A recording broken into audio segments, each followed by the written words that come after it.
আসসালামু আলাইকুম। মাহে রমজানের শুভেচ্ছা সবাইকে। আশা করছি যে যেখানে আছেন ভালো আছেন। লিপি কুকিং রেসিপিতে সবাইকে স্বাগতম জানিয়ে শুরু করছি আজকে রেসিপি। আজ আপনাদের জন্য নিয়ে এসেছি ইফতারের টেবিলে সবার প্রিয় আর সেই স্বাদটা যদি হয় দোকানের কিনে আনা স্বাদের মতো। আশা করছি আমার রেসিপিটি আপনাদের কাছে ভালো লাগবে। তাহলে চলুন দেখে নেই পুরো রেসিপিটি। আজ আমি তৈরি করে দেখাবো জিলাপি।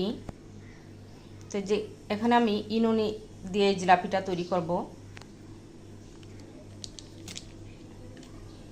জিলাপি তৈরি করার জন্য প্রথমে আমি নিয়ে নিব 1 কাপ ময়দা, দিব 1 চিমটি লবণ। আর যে কাপ দিয়ে আমি ময়দা মেপেছি সেই কাপের 1 কাপ পানি নিয়েছি। আর পানিটা অল্প অল্প দিয়ে আমি গোলাটা গলিয়ে নিব বেটারটা।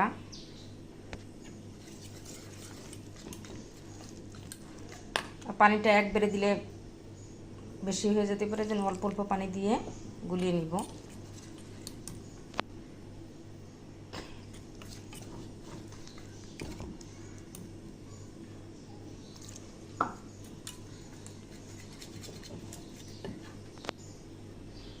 দিয়ে দিব সামান্য জর্দার রং, জাস্ট কালারের জন্য।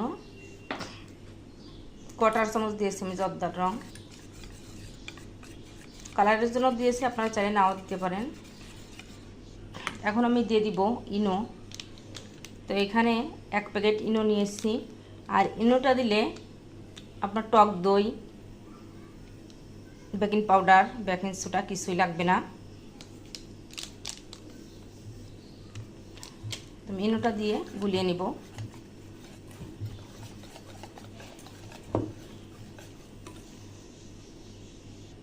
ব্যাটারটা গোলানো হয়ে গেছে। এখন দেখাবো ঘনত্বটা, যে এভাবে লম্বা শেপে পড়লে বোঝা যাবে। আর পরিমাণটা, পানির পরিমাণটা মেপে দিলে ঠিক হবে। 1 কাপ ময়দার জন্য 1 কাপ পানি। যে পাত্রে ময়দা মেপে নেবেন সেই পাত্রে পানি মেপে নেবেন। 1 কাপ ময়দার জন্য 1 কাপ পানি হলে ঠিক হবে। তো এখন আমি একটা বোতলে ঢেলে নিব। ব্যাটারটা গুলানো হয়ে গেছে। শিরা বানানোর জন্য পাত্রে আমি দিয়ে দেব চিনি। তো চিনি দিব আমি 1.5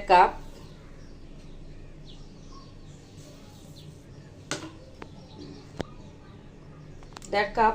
চিনির মধ্যে 1.5 কাপ চিনির জন্য দিব আমি 1/2 কাপ পানি। যে কাপে আমি ময়দা মেপে নিয়েছি সেই কাপের মেপে দিলেই ঠিক হবে।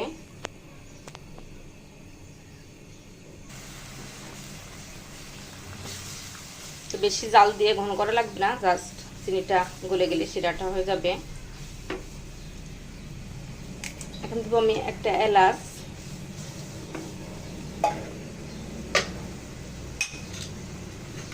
দিব 1 চামচ ঘি। আর ঘিটা দিলে ফ্লেভারটা ভালো আসে, খেতেও ভালো লাগে। তো জাস্ট চিনিটা গলে গেলেই হয়ে যাবে শিরাটা তৈরি হয়ে গেছে। আর বেশি জাল দেওয়া লাগবে না, যেহেতু মেপে দিয়েছি আমি চিনি আর পানি। তো এখানে ঠান্ডা হওয়ার পরে শিরাটা জমে না যায়, এই জন্য আমি দিয়ে দিব লেবু, 1 চামচ লেবুর রস। লেবুর রসটা দিলে শিরাটা ঠান্ডা হওয়ার পরে জমে যাবে না। এখন আমি নামিয়ে নিয়ে জিলাপিগুলো ভেজে নিব। জিলাপিগুলো ভাজার জন্য প্যানে তেল দিয়ে দিয়েছি। তেলটা গরম হলে জিলাপিগুলো ভেজে নিব।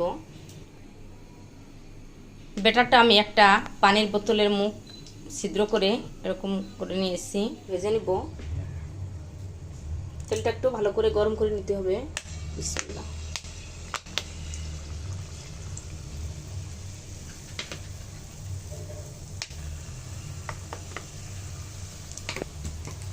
প্রফেশনাল কোনো জিলাপি বানাতে পারি না, আমি যেভাবে পারি এভাবে পেঁয়াজ দিয়ে নিচ্ছি।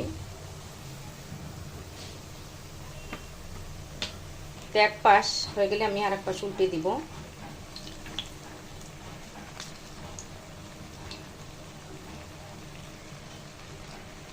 মুসমুসে করে মিডিয়াম জালে রেখে জিলাপিগুলো ভাজতে হবে। জিলাপিগুলো এভাবে উল্টিয়ে লাল করে ভেজে নিয়েছি। আর ভাজাটা ভালো হলে জিলাপিটা অনেকক্ষণ মুসমুসে থাকবে।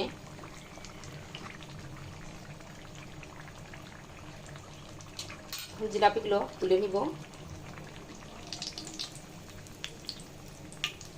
জিলাপিগুলো তুলে গরম অবস্থায় শিরার ভিতর দিয়ে দিব, আর শিরাটা থাকবে হালকা গরম। তো এভাবে ভিজিয়ে উল্টে নিব, 1 মিনিট রাখলে হয়ে যাবে।